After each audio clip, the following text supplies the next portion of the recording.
dignos de cada logro.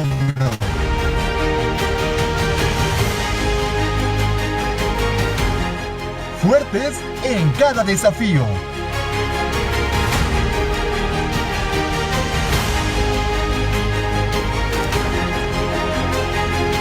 Universidad IEXPRO. 13 años creciendo juntos. Creciendo juntos.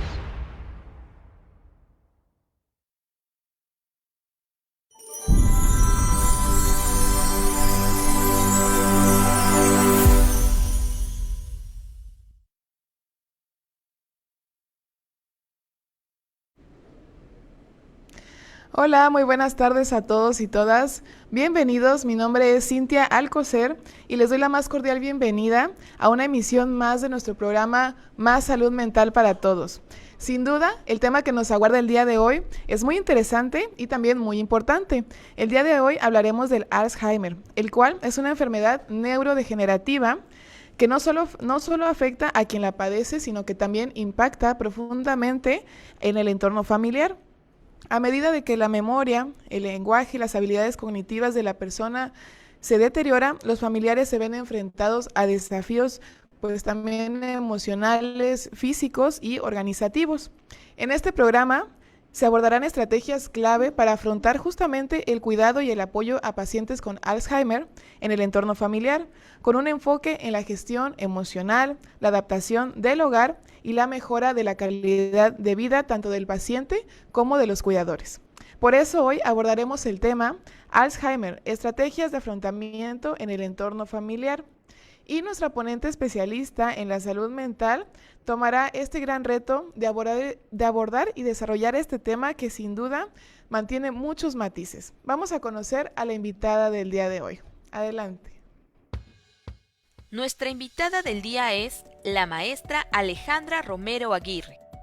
Ella es licenciada en psicología, maestra en psicopedagogía, maestra en psicología clínica y de la salud y docente distinguida IEXPRO.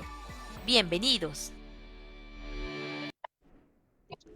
Hola maestra, ¿qué tal? Muy buenas Hola, ¿qué tal? tardes. Buenas tardes a todos. ¿Qué tal? ¿Cómo está el día de hoy? Muy bien, gracias. ¿Y usted? Muy bien, maestra, muy feliz y muy emocionada de que nos acompañe en otro evento. Ya tenemos con Gracias. nosotros a la maestra Alejandra Romero Aguirre. Y pues antes de empezar, maestra, a mí me gustaría compartirle un poquito de su reseña a las personas que nos están viendo. La maestra es licenciada en psicología, es maestra en psicopedagogía, maestra en psicología clínica y de la salud y por supuesto es docente distinguida y expro. Bienvenida, maestra. Gracias, maestra. Igualmente muy contenta de estar aquí otra vez. Gracias. Y pues a mí me gustaría aprovechar también para decirle a nuestro público que puede escribir sus preguntas, sus comentarios, sus anécdotas en los comentarios de esta transmisión para que al finalizar junto con la maestra le demos lectura. Así que pues maestra, muchísimas gracias por aceptar esta invitación. ¿Qué le parece si empezamos con el tema que está muy interesante? Claro que sí. Perfecto. Pues bien, la primera pregunta, y creo que es la base de todo, ¿verdad? ¿Qué es el Alzheimer? Porque creo que también hay muchos mitos alrededor. De repente se nos puede ir una palabra y ya decimos, ay, es que ya tengo el Alzheimer, ¿no? Coméntenos, Claro. maestra, qué es y cómo se diagnostica también. Bueno, es un padecimiento neurodegenerativo y aquí también es muy importante comentar que es la primer causa de demencia en el mundo. Aproximadamente el 60% de los casos de demencia corresponden justamente a esta. Y bueno, también se podrán preguntar qué es entonces la demencia. Y bueno, la OMS justamente lo explica como un síndrome que se caracteriza por el deterioro de la función cognitiva.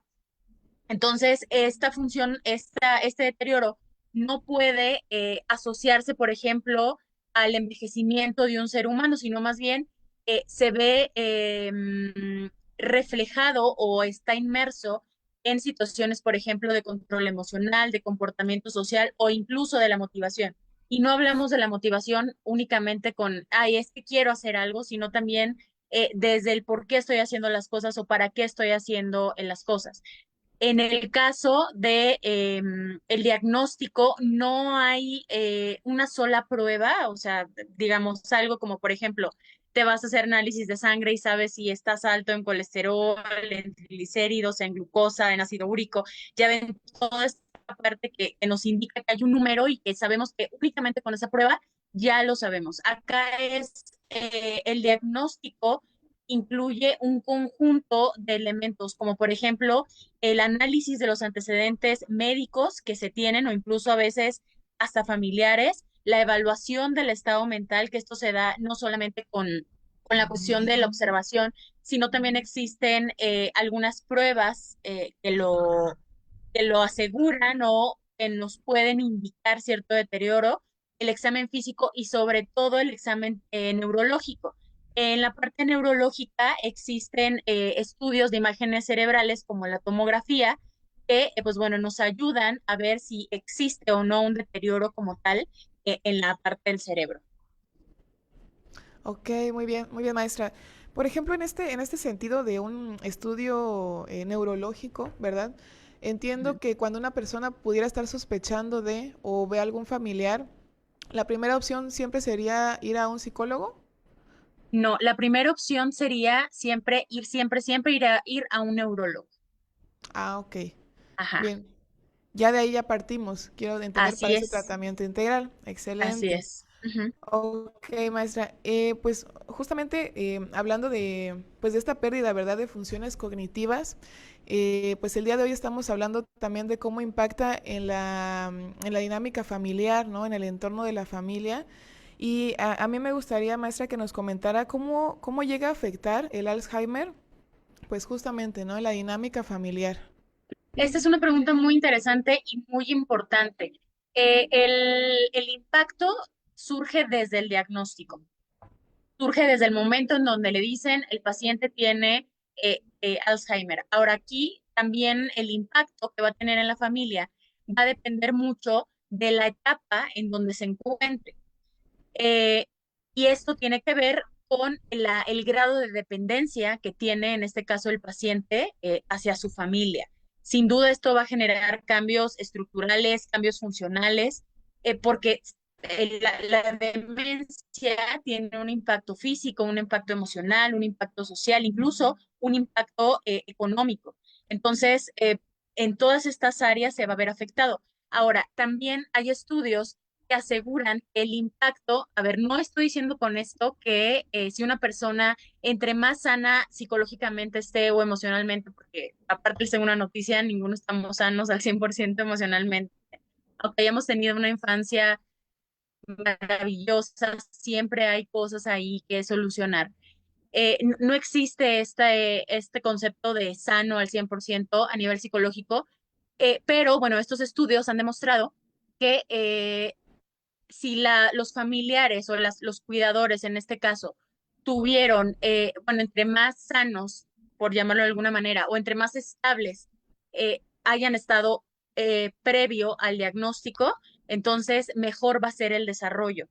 Pero esto no significa que si el cuidador o la familia se afecta es porque no estaban sanos antes, por supuesto que no. Entonces, es un diagnóstico muy fuerte, es un diagnóstico que te va a reestructurar absolutamente todo, incluso también hay algunos estudios en donde evaluaban qué tipo o en qué momento de la familia estaban cuando recibieron el diagnóstico. Esto no es exclusivo de pacientes mayores de 65 años, incluso se da también en pacientes de 45, pero por ejemplo, no es igual el ciclo familiar de una familia que, por ejemplo, de 45 años, en donde a lo mejor tienen hijos en la escuela, en donde vive mamá, a lo mejor papá y los hijos en casa, a, por ejemplo, cuando ya experimentaron el nido vacío, es decir, que ya los hijos se fueron y solamente está la pareja o solamente está el papá o la mamá ahí en casa y entonces ahora tienen que reestructurar ese sistema que tenían. Es decir, que si tienen hijos, a lo mejor se van turnando.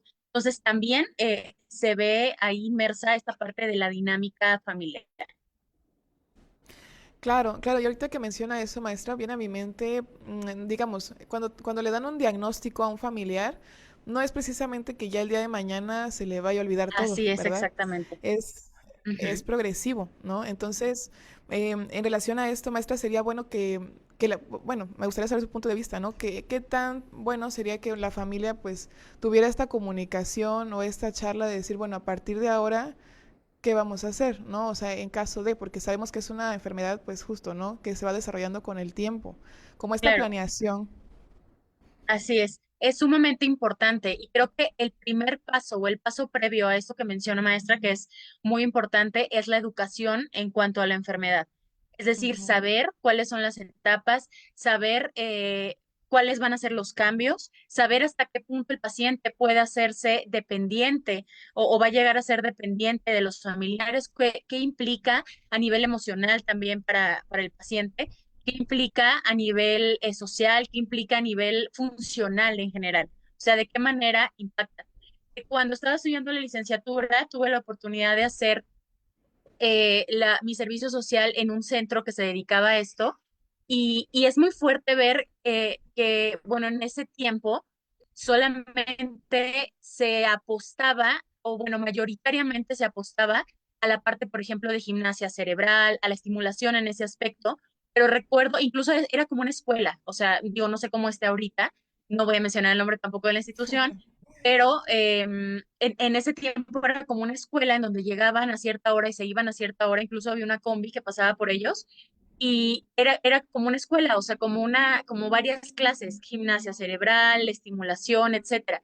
Pero recuerdo muy bien que ninguna de esas clases incluía la parte emocional.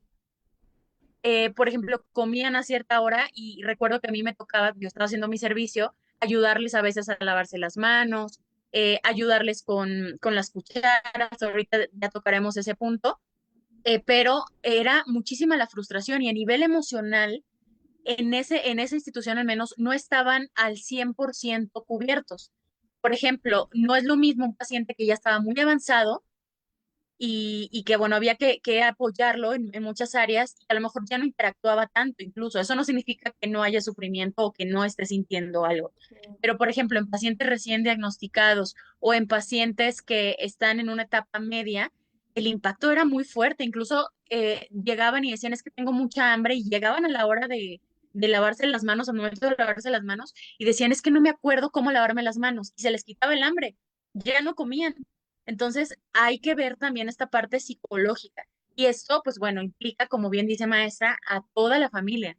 Entonces, sí es importante primero que exista una educación de la enfermedad como tal y que posteriormente sí se estructure como tal la familia, es decir, que tengan roles, que tengan horarios, que tengan estructura como tal. Bien. Bien, maestra. Y aquí vemos entonces la otra cara de la moneda, ¿no? Porque por un lado, digo, qué padre sería que pudiéramos tomar esta psicoeducación, que el profesional a donde fuimos pues nos pudiera explicar, ¿verdad?, de qué se trata esta enfermedad y de alguna forma que la familia aceptara, ¿no? Pues también el diagnóstico junto, obviamente, con la persona pues a quien ya se le detectó. Sin embargo, también nos vamos a encontrar con desafíos, ¿no? Sobre Claro, todo con algunos que a lo mejor se pueden de cierta forma generalizar, ¿no? O tal vez los más comunes que podamos encontrar. Y digo, por mencionar algunos, creo que está este sentimiento de culpa a lo mejor, o este sentimiento de responsabilidad.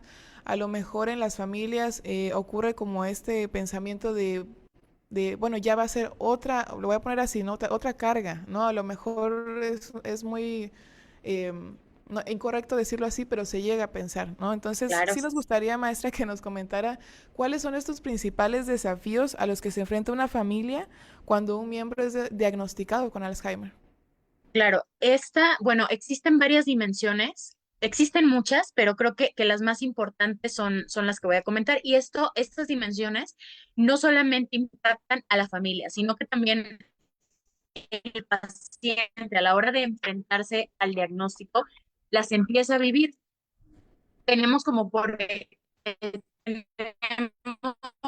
la dimensión, por ejemplo, personal en donde ya va, por ejemplo, cambios incluso a nivel físico en la rutina del día a día, o sea, a nivel personal, todo lo que se hacía antes va a ir cambiando, si no, obviamente, como lo comentaba maestra, no es de un día para otro, pero poco a poco van a ir surgiendo estos ajustes. En la dimensión familiar, que era justamente lo que comentábamos hace un momento, la familia tiene que reestructurarse al 100%. Aquí es sumamente importante la comunicación, la coordinación, y algo muy importante, también el deseo de hacerlo.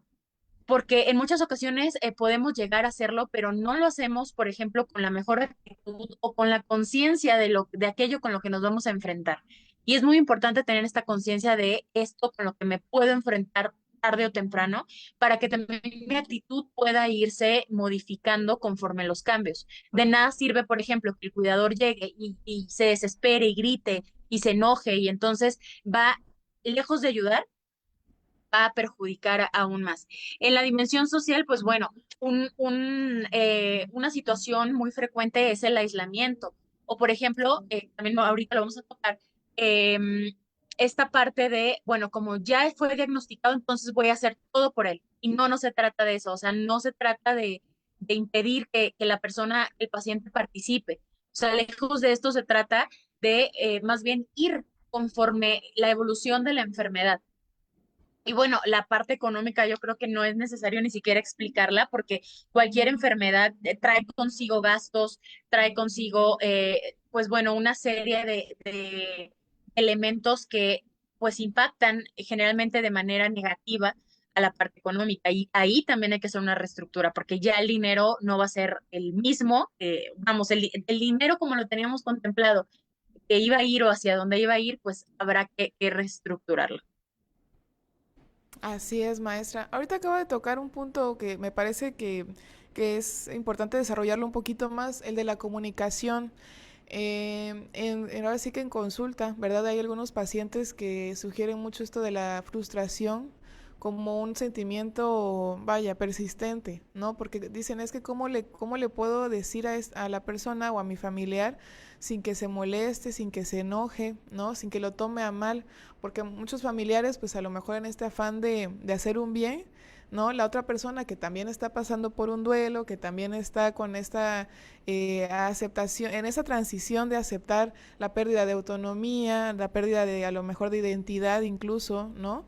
Eh, ¿Cómo podríamos abordar la comunicación efectiva con las personas diagnosticadas? Claro, bueno, aquí es muy importante también mencionar que esta situación que usted menciona pasa, o sea, sin duda pasa, pero no es motivo de culpa. El familiar e incluso el mismo paciente se enfrenta ante una dualidad. ¿Cuál es esta dualidad? La esperanza y la negación de lo que está pasando, que es, o sea, cualquier situación que nos pasa, que no esperábamos y que obviamente que no es positiva, pues hay una parte de nosotros que se niega a aceptarlo, que hay una esperanza, pero a la vez hay una desesperanza y nos cuesta aceptar propiamente la realidad.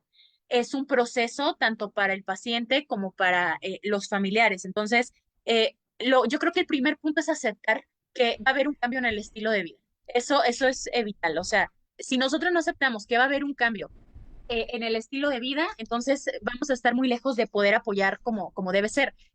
Sin duda, el hecho de ir con toda la actitud, digamos, y no, o sea, ni siquiera hablo de una actitud positiva o negativa, o sea, con la actitud de ayuda, de cooperación, con esta mentalidad de, ok, el paciente, el familiar, sea cual sea la relación, va a ir avanzando o voy a tener que irme adaptando a los cambios del paciente, nos va a traer alteraciones emocionales, físicas y sociales.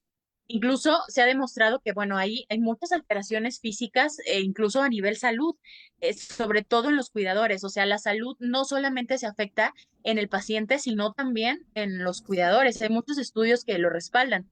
Entonces, sí es muy importante primero esto, aceptar que va a haber un cambio en el estilo de vida y que bueno, ahora lo que tenemos que hacer es todos, que a veces también esa es la parte difícil, porque como vimos, hay afectación en el área económica, pero aquí lo ideal, o sea, pues sí, tal cual, en el ideal sería que todos adquirieran mayores recursos psicológicos para enfrentar todo esto, todos los grados, todos los cambios que se van a dar de acuerdo al grado de dependencia que vaya teniendo el paciente, porque esa es una realidad. Entre mayor dependencia tenga el paciente, entonces mayor será la carga emocional para el cuidador y para la persona que lo está viviendo. Así es, maestra. Claro, ahora sí que eso sería lo ideal, ¿no? Que las familias pudieran hacer esta reestructura, como decíamos anteriormente, la parte de la psicoeducación. Y justamente, maestra, en este punto a mí me gustaría preguntarle, eh, ¿Cuál sería una intervención integral, ¿no? Para los pacientitos con esta enfermedad? Ya retomando esta parte psicológica, neurológica, ¿habría la necesidad de intervenir con otro profesional, por Sí, ejemplo? claro. Por ejemplo, la parte, bueno, una es el neurólogo, ya quedamos que esa es la parte principal. En muchas ocasiones también se apoyan en los geriatras, incluso a veces este es el como el primer encuentro, Okay. el psicólogo, sin duda alguna, el neuropsicólogo, porque no es lo mismo, hay psicólogos que están especializados en esta parte neuro, y no confundir lo neuro con lo que a veces se pone de moda, no voy a mencionar nombres, pero sí investiguen que tengan una maestría, una especialización en la parte neuro, no cuestiones motivacionales, ni mucho menos, no, o sea, que realmente atienda esta parte neurológica desde la psicología. Por ejemplo, también la presencia del nutriólogo se vuelve indispensable. Yo creo que estas serían la combinación que podríamos hacer sin excluir o sin, vamos, dando la oportunidad de que si surge alguna oportunidad se sume algún otro profesional a este equipo. Pero sí, sin duda tiene que ser un trabajo en equipo. Bien, maestra. Hay otra pregunta que igual creo que es muy importante acerca de las estrategias de afrontamiento, que como bien decíamos, pues bueno, el tratamiento integral es una de ellas, ¿no? Llevar este tratamiento hacia la parte profesional. Sin embargo, ¿qué otras estrategias pueden usar las familias afectadas por el Alzheimer? Sí, bueno, existen muchísimas. Voy a mencionar algunas que considero que son importantes. Por ejemplo, el adaptar la conducta del cuidador a la rutina diaria. ¿Qué significa esto? Y esto tal vez puede ahorrarnos muchas cosas. No pretender que el paciente se adapte a la conducta del cuidador, sino más bien el cuidador tiene que irse adaptando a la conducta como tal del paciente. Por ahí hay algún artículo que leí que decía, por ejemplo, si ves que la persona se quiere poner una chaqueta muy, muy gruesa, entonces no te pelees diciéndole que va a ser frío, o sea, explicándole esta parte, sobre todo si está ya muy avanzado, ofrécele una chaqueta ligera, por ejemplo. No, o sea, no pretendas que la conducta del paciente se adapte a la del cuidador. Es al revés, el cuidador tiene que adaptar a la salud del paciente, pero debe ser así, o sea, el cuidador adaptarse a la conducta del paciente. Ahora, entender también que las conductas, en la mayor parte de las ocasiones, hablando de esta enfermedad, tiene un motivo. O sea, puede ser a lo mejor que un día esté muy, muy enojado, otro día esté muy triste, otro día esté incómodo. Entonces, no solamente te quedes con lo que el paciente te va a decir, sino más bien observa, observa. Por ejemplo, a muchas personas puede ayudarles ir anotando patrones para que, precisamente para identificarlos. ¿Para qué? Para prevenir también futuras alteraciones. Por ejemplo, el paciente está teniendo, no sé, estreñimiento, por ejemplo, entonces tiene un día y medio que no va al baño y lo anotas y ahí al ladito pones enojo.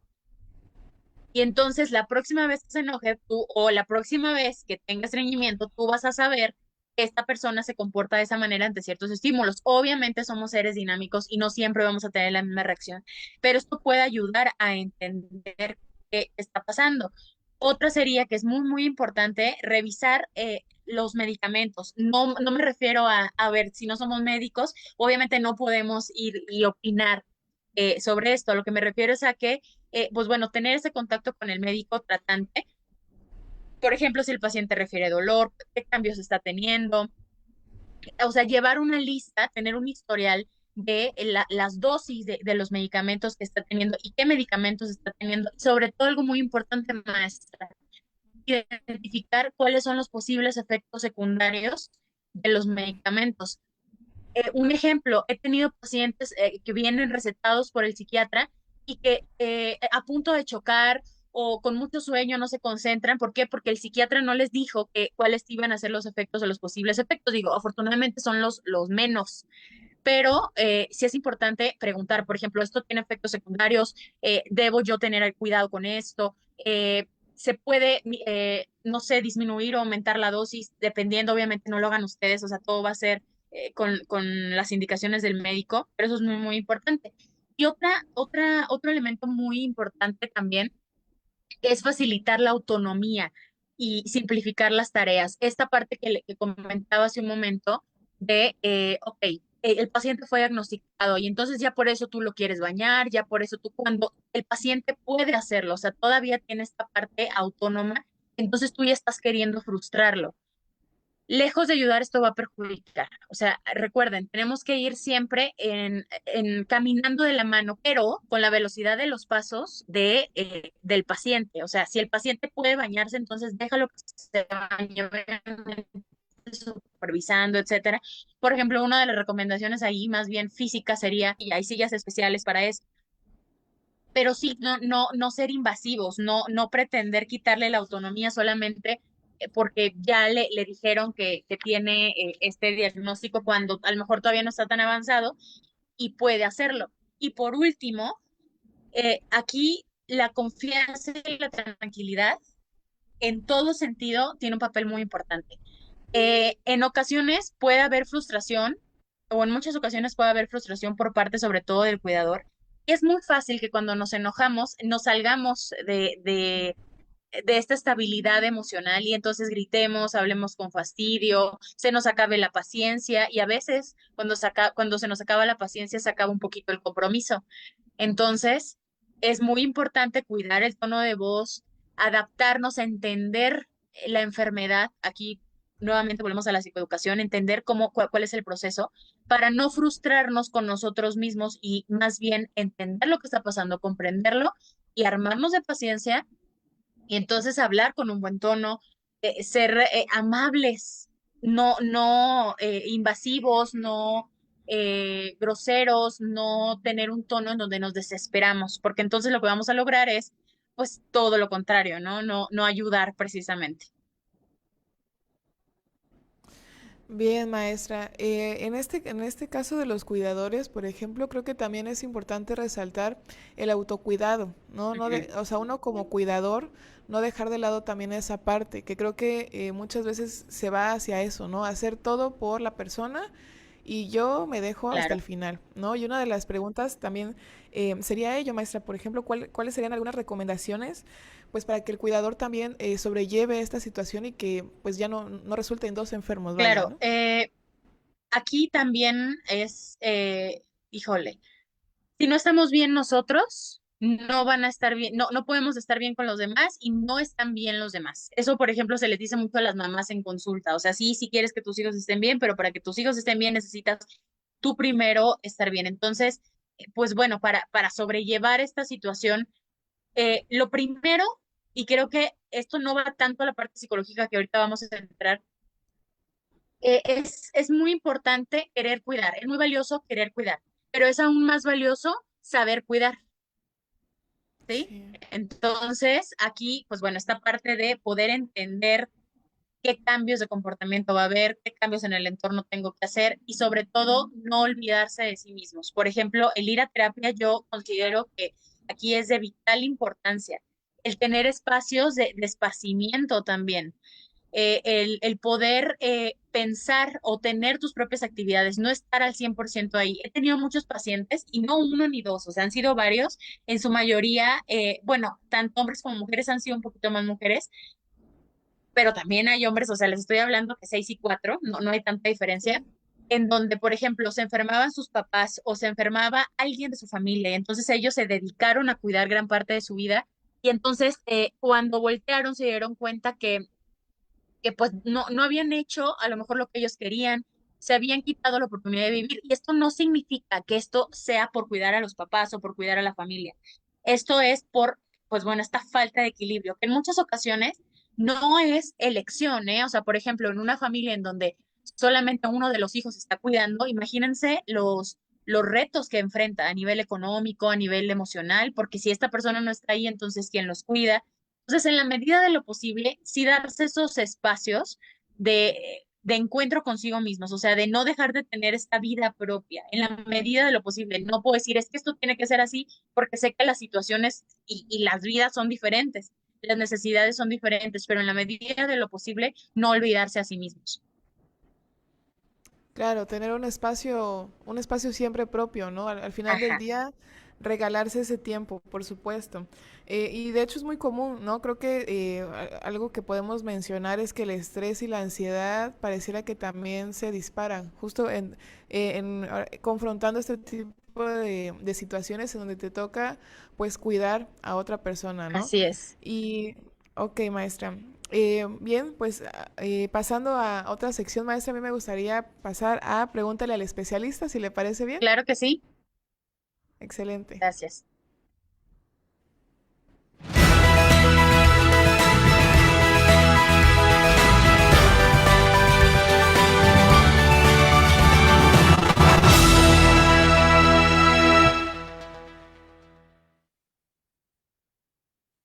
Eso, y justamente maestra, en estas semanas nosotros nos dimos a la tarea de recabar algunas preguntas de nuestro público que nos hace previo al programa, justo para hacerle llegar a usted y que nos pueda brindar algún consejo o alguna estrategia de cómo hacer frente a ciertas situaciones.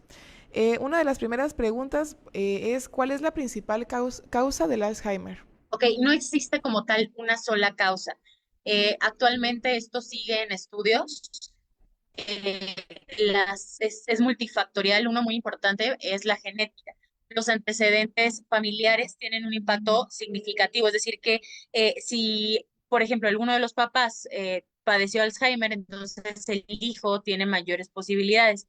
Y hay ciertos genes, como el APOE4, que cuando se detectan, cuando son identificados, pues bueno, esto significa un factor de riesgo significativo. La edad, aunque, bueno, esto mayoritariamente se da posterior a los 65 años. Sin embargo, también estos son los de mejor pronóstico, pero también se da que desafortunadamente tiene un peor pronóstico aproximadamente a los 45 años, 40-45 años. Y pues bueno, aquí hay pues un mayor riesgo entre más temprano se detecte. Cuando es después de los 65, algunos estudios sugieren que, pues bueno, tiene un mejor pronóstico. Y pues bueno, también algunos estudios hablan de acumulación de proteínas, hablan de factores que tienen que ver con el ambiente, con el estilo de vida. Incluso algunos estudios también sugieren que existen factores de riesgo cardiovasculares y algunos otros estudios también sugieren que tiene que ver, por ejemplo, con cuestiones de accidentes, de daños cerebrales previos, por ejemplo, traumatismos craneales que han sido muy repetidos o pues bueno, algo en la vida que tiene que ver, o bueno, algo que haya sucedido que genere un colapso a nivel, o bueno, afectación a nivel cerebral, también sugiere que pudiese ser esto un factor de riesgo. Pero todo esto que comento son esos, son factores de riesgo y son posibles causas. No existe como tal una sola causa que podamos decir, ah, es por esto, o sea, es por comer mucho esto, o es por, incluso la dieta también se ha relacionado con esta enfermedad. Es multifactorial. Muchas gracias, maestra. Con esto también me surge una duda en cuestión a las comorbilidades. Creo que no lo retomamos hace un momento, pero creo que sí es importante decirlo, ¿no? Que puede ser el Alzheimer, perdón, con ciertas enfermedades que pueden ir de la mano. ¿Habría esa posibilidad, maestra? ¿Y cómo lo podemos confrontar también? Sí, claro, incluso por ejemplo, en algunos estudios, como les decía, de factores de riesgo cardiovascular, comentaban que, por ejemplo, la hipertensión a temprana edad o, por ejemplo, un estilo de vida sedentario, la obesidad, la diabetes, todo esto puede ir de la mano. Ahora, comorbilidades hay muchas. Esto que menciono antes es el previo a, ¿no? Lo que se ha visto que previo a esto sucede. Pero en cuanto a comorbilidades, el sistema de salud completamente se va deteriorando a nivel general. Entonces puede haber, no puedo decir que una es la más frecuente u otra es la más frecuente, sino pues bueno, hay un deterioro. O sea, la propia enfermedad de Alzheimer va deteriorando todo el sistema como tal, no algo en particular, no hay como esto afecta, no, sino más bien es el sistema en general. Bien, maestra, muchísimas gracias. Otra personita nos hace llegar la siguiente pregunta. Dice, ¿cuáles son los signos de alerta que se presentan para un diagnóstico de Alzheimer? ¿Y cómo actuar ante la presencia de los primeros signos de alerta ante una situación en un familiar? ¿Hay algún especialista al cual se pueda acudir o cuál es el tratamiento para ello? Sí, Que es un poquito de lo que ya nos comentaba. claro. Bueno, el especialista y el que no podemos saltarnos es el neurólogo. Y bueno, hay muchos síntomas o muchos primeros síntomas, pero aquí quiero aclarar, no significa que el hecho de tener uno o dos o varios de aquí, esto ya sea un indicador para ustedes que están viendo que tienen esta enfermedad. No, o sea, son, como lo hablamos en un inicio, es un conjunto de síntomas que nos llevan al diagnóstico, no solamente esto. Por ejemplo, pues bueno, la más común, el deterioro de la memoria, esta dificultad de recordar ciertas cosas, problemas para concentrarse, problemas para resolver problemas, problemas para planificar, problemas para resolver situaciones, también, por ejemplo, problemas para completar tareas diarias que antes a lo mejor no existían, problemas con las distancias al conducir, perderse o extraviar cosas de manera muy, muy común, dificultades visuales o incluso del espacio, como no comprender las distancias, por ejemplo, al conducir, ¿qué otra? Problemas con el lenguaje. Pero todo esto tiene que ver ya con una, o sea, por ejemplo, me pueden decir, ay, es que a mí siempre se me olvidan las cosas, siempre, entonces tengo esto. No, esto tiene que ver ya con o sea, ya afecta, se vuelve difícil vivir con esto. Por ejemplo, podemos hablar también de que se afecta el juicio para tomar decisiones. Entonces, pero todos en algún momento por una situación emocional nos cuesta tomar una decisión, no podemos decir por esto que ya tenemos la enfermedad. Es, como decía, este conjunto de síntomas que afectan y que ya impactan en la vida diaria. Cambios también en el estado de ánimo, eso también se valora. En general, yo creo que serían estos. Excelente, maestra, muchísimas gracias. Esa enfermedad, de inmediatamente comenzó a decaer mental y físicamente hasta morir. Me gustaría saber por qué se origina esta enfermedad y si hay algún tratamiento actualmente para contrarrestarla. Ok, pues bueno, esta enfermedad, como lo comentamos, es multifactorial, puede deberse a muchas situaciones. Muchos médicos consideran que pues tiene que ver con la carga genética, con factores ambientales, con incluso factores que tienen que ver con el estilo de vida y que van deteriorando el cerebro. Y sí, sí existen tratamientos, si bien la enfermedad no tiene cura, existen tratamientos que permiten que el paciente tenga una mayor calidad de vida. Entonces, estos medicamentos inhiben ciertas áreas pues bueno, permiten, pero sí es muy importante que el paciente no se automedique. Aquí sí, el único profesional que puede dar qué medicamento se puede usar es el neurólogo. También existe, por ejemplo, la estimulación cognitiva, la terapia ocupacional, los grupos de apoyo, o sea, todo esto puede utilizarse y emplearse para justamente tener una mejor calidad de vida en la medida de lo posible. Ok, ok, maestra. Digamos que el tratamiento Claro. farmacológico se lo dejamos totalmente al profesional, por ejemplo, los grupos de apoyo, ¿no? Ujú. ¿Y habrían otro tipo de recursos que pudiéramos encontrar, no sé, a lo mejor de manera más práctica en internet, algunos libros o algunas sugerencias, aprovechando que toca este punto, como Es, recursos más prácticos? Ajá. Esto más bien iría dirigido hacia los cuidadores, no tanto al paciente. El paciente sí tiene que apegarse a lo que los profesionales le digan, pero por ejemplo, al cuidador que no tiene a lo mejor ahorita la posibilidad de acudir a una terapia, pues sí, o sea, buscar, afortunadamente ahorita tenemos una biblioteca enorme que es virtual y está en el internet, entonces buscar libros de autoayuda, buscar que no es o sea, si ustedes me preguntan, no sería la primera opción que yo daría. Incluso podría decirles, no, o sea, eso no, tienen que ir a terapia, pero entiendo que hay casos en donde pues se sale de las manos, se sale el presupuesto, se sale de las posibilidades. Entonces aquí sí, por ejemplo, existen grupos, como lo mencionaba ahorita, de apoyo, pero para los cuidadores. Entonces, ahí ellos comparten experiencias y al mismo tiempo también obtienen apoyo emocional. Muy bien, El maestra, muchísimas mindfulness, por gracias. ejemplo, para los cuidadores, hay muchas clases gratis en internet, también Sí. sería de mucha ayuda. Claro, el mindfulness, de hecho, ha tenido buena relevancia Ujú. últimamente, ¿no? Estos programas de para disminuir la sintomatología del estrés. Y me Así parece es. que también en internet hay muy buenos recursos. Muy bien, maestra. Ahí igual nos hacen un comentario. Dice, a mí misma se me olvida hacer alguna acción o incluso donde guardo algo. Creo que tiene que ver con esta parte de cuando nosotros detectamos estas, no sé, a lo mejor olvidos, ¿no? Que son, podrían ser cotidianos. A mí me gustaría profundizar en esta pregunta, maestra. ¿En qué momento, si nosotros notamos ciertas alertas, en qué momento nosotros podemos ya ir al neurólogo? Decía usted que cuando ya empieza a afectar nuestra vida cotidiana, pero ¿habría algún momento en específico en donde podamos decir, no, es que esto ya es para, pues para referirlo?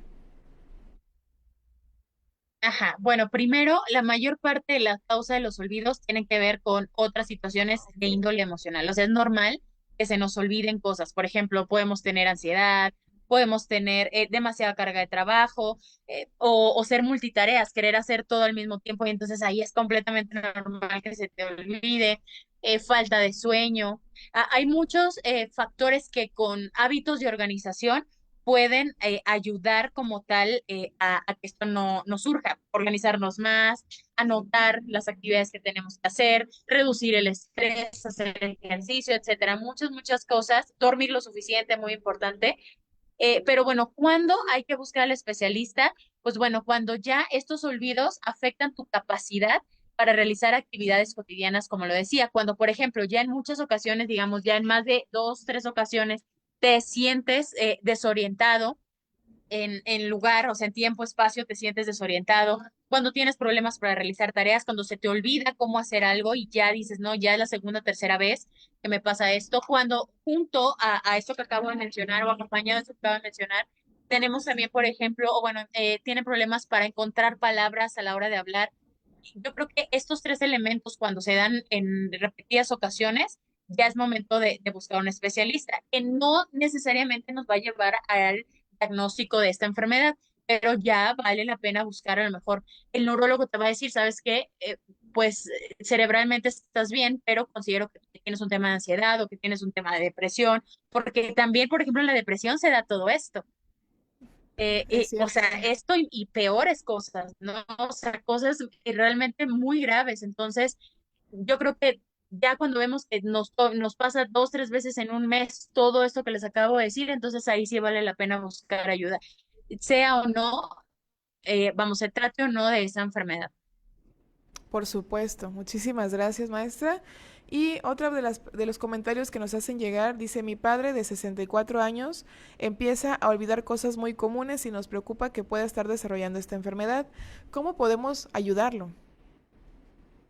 Ok, aquí hay que observar los síntomas primero llevarlo al neurólogo, o sea, si ya existe esta duda, hay que llevarlo, pero valdría la pena también, por ejemplo, observar los síntomas con más detalle. Por ejemplo, se le olvidan los nombres o las fechas con mucha frecuencia, se desorienta en lugares que pues son familiares, porque esto creo que olvidé mencionarlo.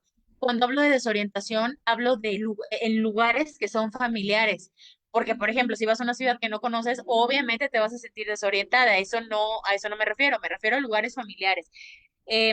Si, por ejemplo, tiene problemas para seguir conversaciones o para seguir incluso instrucciones, le cuesta realizar tareas que antes, por ejemplo, hacía con muchísima facilidad. El estado de ánimo, hay que observar cómo está. Y pues bueno, ver también incluso por la parte médica si no hay alguna deficiencia o algo que pueda estarlo causando. Pero yo creo que valdría la pena ahí analizar estos síntomas que mencioné con detalle. Excelente. Y bueno, maestra, agregando un poquito más a estas experiencias que nos hicieron llegar, me gustaría preguntarle si a usted en su experiencia profesional ha tenido algún paciente con algún tipo de demencia, que nos contara un poquito de su experiencia. Sí, he tenido la verdad es que más experiencia con los cuidadores, donde me tocó convivir así, digamos, de manera directa fue en esta ocasión que les comenté, en donde, en esa institución que se dedicaba al 100%, y ahí fue cuando me enfrenté a la realidad que ellos viven, o sea, que no es nada más, ay, ya se le olvidó y ya no, o sea, hay una carga emocional muy fuerte que en muchas ocasiones no se considera porque únicamente se atiende la parte médica, que esta es muy importante, pero se olvida de la parte psicológica. Y en el caso de los cuidadores, sí me ha tocado muchísimo más. Hace algunos años, hace 2 años, me tocó, bueno, tuve la oportunidad de desarrollar la licenciatura en gerontología para una universidad aquí en Ciudad de México. Y ahí la verdad es que todavía fui más consciente de todo que está esta parte, sobre todo aquí en México. En México estamos en pañales con estos sistemas. Entonces, la depresión sin duda fue algo que vi, o sea, en todos, no hubo una sola persona que no lo viera con depresión. Y había, por ejemplo, personas que iban muy contentas cada que podemos decir, ay, el estado de ánimo y no darle tanta importancia, pero es uno de los elementos que yo vi con mucho detalle, que, por ejemplo, llegaban felices, pero al pasar el día, incluso a veces se salían a tomar aire porque se frustraban, se enojaban y luego se ponían tristes y luego otra vez estaban como muy contentos. O sea, esta parte de los cambios del estado de ánimo fue algo que observé muy a detalle. Yo creo que esa sería mi experiencia y con los cuidadores, depresión, ansiedad, problemas físicos, el abandono de su propia vida, que el abandono de tus actividades diarias te lleva también a abandonarte a ti misma, porque ya no estás, ya no te despiertas para vivir, sino que te despiertas para estar para alguien más cuando no se logra este equilibrio, cuando no es posible. Entonces, sí hay, incluso hay algo muy común que he visto en los cuidadores, que cuando pasa esta etapa, cuando tienen estos espacios, tienen incluso hasta dificultades para socializar. O sea, los propios cuidadores tienen dificultades para socializar ya en otros entornos. Así es, maestra. Igual, a lo mejor uno de los puntos a considerar también sería mantenerse en el presente, aunque a lo mejor suene un poco obvio, Claro, pero creo que la ansiedad juega un papel importante para estar siempre diciendo, bueno, ¿qué voy a hacer? ¿Cómo le vamos a hacer? Y es que se va a poner peor esta situación, tal, tal, tal, tal. Y a lo mejor no, o no sabemos, ¿no? Al final de cuentas, pues es una enfermedad que se va desarrollando, pero que también no sabemos desde dónde, ¿no? O en qué momento, o en qué intensidad, o cómo va ya que es muy personalizado, ¿no? Por así decirlo, o sea, cada persona lo va a vivir de manera diferente. Entonces sí como apegarnos, ¿no? Mantener los pies sobre la tierra, como quien dice. Ok, maestra. esto que menciona, la Ajá. verdad es que sí me gustaría hacer énfasis porque es algo muy valioso esto que comentó maestra, el vivir en el presente.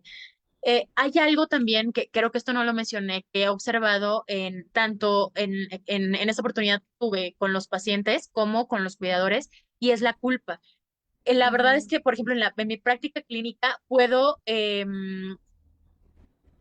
como asemejarlo, o sea, hacer vamos, ponerlo es casi igual cuando los adolescentes están viviendo el divorcio de sus papás, tienden a Sí, sentir una culpa inexplicable.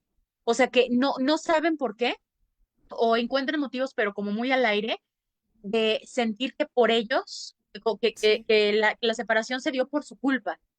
Y esto también pasa con los cuidadores. Sienten una culpa sin fundamento o incluso el propio paciente a veces siente una culpa sin fundamento. Entonces aquí es muy importante esto que menciona usted es muy valioso, el vivir en el presente. En la mañana justamente estaba escuchando un artículo en donde decía, eh, te bañas sin sentir el agua en tu piel, o sea, te bañas pensando en lo que tienes que hacer al rato. Si vas y te tomas el café, no te tomas el café disfrutando el sabor, te tomas el café pensando en lo que tienes que hacer más tarde. Estás en el Sí. trabajo y en lugar de agradecer que tienes un trabajo y estar presente en tu trabajo, estás pensando en la hora de la salida. Y llega la hora de la salida y en lugar de disfrutar del descanso, de la seguridad de tu casa, estás pensando en las cosas que dejaste pendientes. Entonces, esto, por ejemplo, que usted menciona, el aterrizarse en el presente, pues es justamente evitar todo esto que yo acabo de mencionar. Y esto pues aligera la carga. De alguna manera, al menos mentalmente, sí va aligerando la carga. Incluso hay muchas corrientes psicológicas que lo dicen, un día a la vez. Exactamente, así es, Ujú, maestra. Muchísimas gracias. Y pues bueno, hay dos preguntitas más que le quisiéramos hacer ya en esta parte de las preguntas y respuestas de las personas que nos están visualizando. Si me ujú. permite leerlas. Claro. Perfecto. Gracias. Ok. Gabriela Vázquez Rodríguez nos pregunta, después de que se detecta la enfermedad, ¿cuánto tiempo puede vivir un paciente? Bueno, un número estimado, o sea, de años, pues no existe, va a variar. Pero lo que sí puedo comentar es que, como lo mencioné hace un momento, el pronóstico de vida es más corto cuando se detecta más jóvenes. Por ejemplo, cuando se detecta a los 45 años, el pronóstico de vida es mucho más corto. Cuando se detecta posterior a los 65, es más largo. Ok. O sea, si se detecta a temprana edad, ¿el periodo es más largo? No, Es es más más corto. corto. Ah, ok. ¿Y si se detecta a partir de qué edad? ¿De los 60, sesenta y mencionas? cinco años, ajá, entonces 65. tiende a ser más largo, pero bueno, son tendencias, ¿eh? Esto no significa que sea ley, o sea, que si se Sí, detecta sí, sí, sí. a los 45, entonces vas a vivir 3 4 años, esa es la media, pero no, o sea, estamos hablando de una media, no de, pues, no hay una regla general. Ok, ok, qué interesante, maestra. Muchísimas gracias. Por ahí otra persona nos pregunta, dice Carlos Cepeda, laboralmente, ¿cómo se puede apoyar o dar soporte a compañeros que padecen Alzheimer o tienen un familiar con esta enfermedad? Creo que también esta pregunta es muy valiosa, maestra. Sí, qué buena pregunta, Carlos. Pues bueno, en la medida, yo creo que aquí la base, Carlos, sería no interferir en su autonomía, no bloquear su independencia. La ayuda se va a ir dando en la medida que el paciente o que tu amigo o que tu familiar lo requiera. No dar ayuda que no se necesita. Yo creo que esa sería la clave para identificar en dónde se ayuda y en dónde no. Cuando no se solicita la ayuda, cuando no es necesaria la ayuda entonces y no se pide, no hay que darla. Vamos a ir avanzando en función del proceso del paciente como tal. Es correcto, maestra. A mí me gustaría agregar a esto que justo, ¿no? Muchas veces nosotros entendemos esta buena intención de ayudar y puede ser contraproducente, ¿no? Porque a lo mejor y la persona lo que quiere, no sé, en este caso, dice a compañeros, ¿no? En el trabajo. A lo Ujú. mejor esta persona en su trabajo es donde se siente lejos de esos temas y ni siquiera los quiere tocar, ¿no? Entonces creo que una de Así estas es, primeras intervenciones podría ser preguntar, ¿no? Si requiere ayuda, si requiere el apoyo, la así es, escucha. Y así es. ya, pues por consecuencia, si esta persona dice, oye, ¿sabes qué? Sí, ahora sí que los dos puntos importantes que yo podría sugerir es esta escucha activa y la empatía, ¿no? Que como decíamos, a lo Claro, mejor la empatía no es tan literal como decir, bueno, me voy a poner en tus zapatos, pero sí decir, ¿sabes qué? Entiendo, ¿no? Que a lo mejor cómo te pudieras estar sintiendo, o me imagino cómo te puedes estar sintiendo, y te escucho, porque muchas veces el simplemente hecho de estar, ¿no? De acompañar, ya es un gran apoyo, ¿no? Sobre todo para estas personas que a lo mejor tienen toda esta carga emocional, esta carga, pues incluso el de física, ¿no? El cansancio, el agotamiento que sin duda se presenta ante estas situaciones. así es, claro, no forzar nada. Exactamente. Y siempre mantener ahora sí que la sugerencia, ¿no? De acudir a la terapia psicológica, Así justamente. es. Ujú. Excelente. Pues bien, maestra, muchísimas gracias. También uno de los objetivos que buscamos con estos programas, pues es dejar recomendaciones, ¿no? Muchas veces los temas son nuevos para las personas que nos están visualizando y pues también puede ser que no para muchas otras personas. Sin embargo, pues las recomendaciones de nuestros profesionales pues siempre son de gran apoyo. Entonces nos gustaría escucharla, maestra. Y la primera, bueno, me encantaría brindar tres. Creo que hay muchas más, pero creo que estas tres pueden servir mucho. Primero es cuidar nuestra salud, estar al pendiente de nuestra salud, no minimizar lo que sientes, no minimizar lo que te pasa, los cambios que vas viendo, no minimizarlos, atenderlos. Si no tenemos salud, no tenemos nada. Entonces es muy importante estar atentos a esto, a nuestra salud. Segundo, eliminar los mitos, es decir, no guiarnos de lo que leemos en Facebook, no guiarnos de lo que vemos en TikTok, no guiarnos de bases que, pues lejos de ser científicas, únicamente desinforman y mucho menos andar compartiendo cosas que no nos consta que son reales. Y tercera, apoyar mucho a los cuidadores. El brindar apoyo en la medida de lo posible puede hacer una gran diferencia en la vida del paciente, del cuidador y en la de nosotros también. Yo creo que esa sería. Excelente. Ujú. Excelente, maestra, muchísimas gracias. Hay una preguntita que nos alcanzó a llegar todavía, si nos gusta Ajá, apoyar, de sí, Margarita Villaseñor. Ella dice si hay alguna manera de revertir la enfermedad o de retrasar el avance, el deterioro que sea más lento. sí. Esta es una pregunta muy importante. Y esto se da en muchas enfermedades, no solamente en el Alzheimer. Los medicamentos, la estimulación cognitiva, pero sobre todo esta parte, digo, la estimulación cognitiva no estoy diciendo que sea menos importante, pero la parte de aceptar los medicamentos es muy, muy importante. Eso puede ayudar a que el proceso no sea tan rápido. Es decir, el medicamento o los medicamentos ayudan a que el proceso de la enfermedad no sea tan acelerada. Incluso va cuidando estas partes cerebrales de las que hablábamos para que esto no siga avanzando o al menos no de una manera acelerada. Es decir, que va a haber un mejor pronóstico con los medicamentos que sin los medicamentos. No nos Excelente, peleemos con los maestra. medicamentos. No, claro que no, son aliados, ¿no? Así Del es, camino, del proceso. así es. Excelente, muchísimas gracias. Y pues ya para ir finalizando, ir concluyendo el programa, maestra, nos gustaría que nos dirigiera algunas palabras para despedir nuestra emisión. Claro que sí. De hecho, preparé una analogía, no sé si pueda darle lectura, y Claro que es sí, justamente maestra. para esta parte de los cuidadores. Esta analogía se llama el cuidador y la lámpara de aceite. Imagina Ujú. que eres como una lámpara de aceite, iluminando el camino de tu ser querido que enfrenta la oscuridad del Alzheimer. Tu luz es vital porque les ayudas a encontrar claridad en momentos de confusión y calidez en momentos de angustia.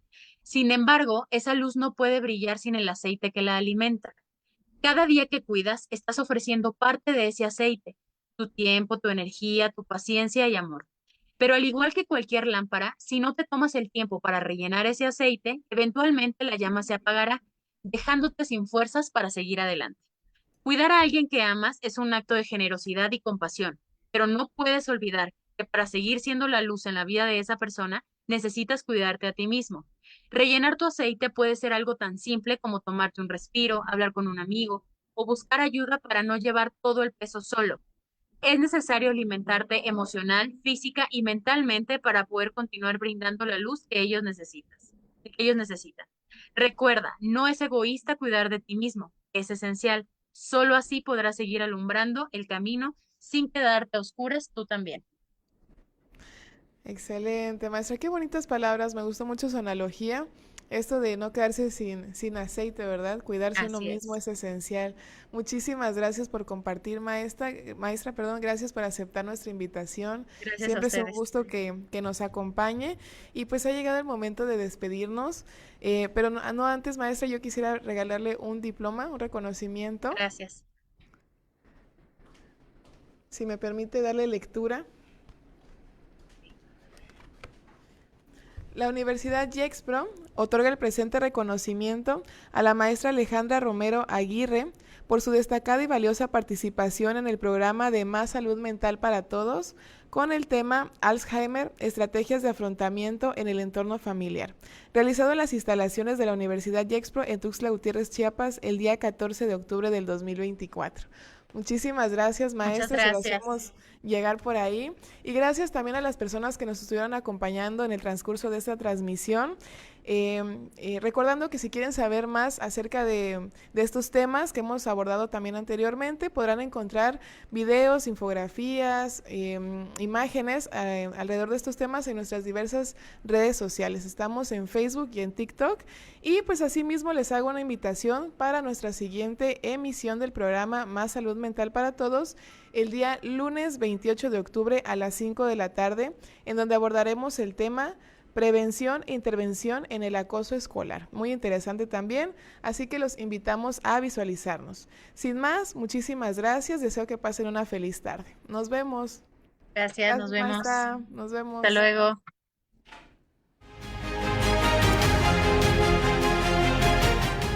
Dignos de cada logro.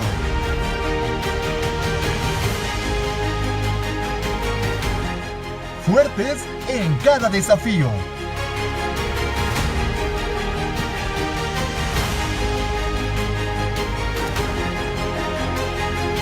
Universidad IEXPRO. 13 años creciendo juntos. Creciendo juntos.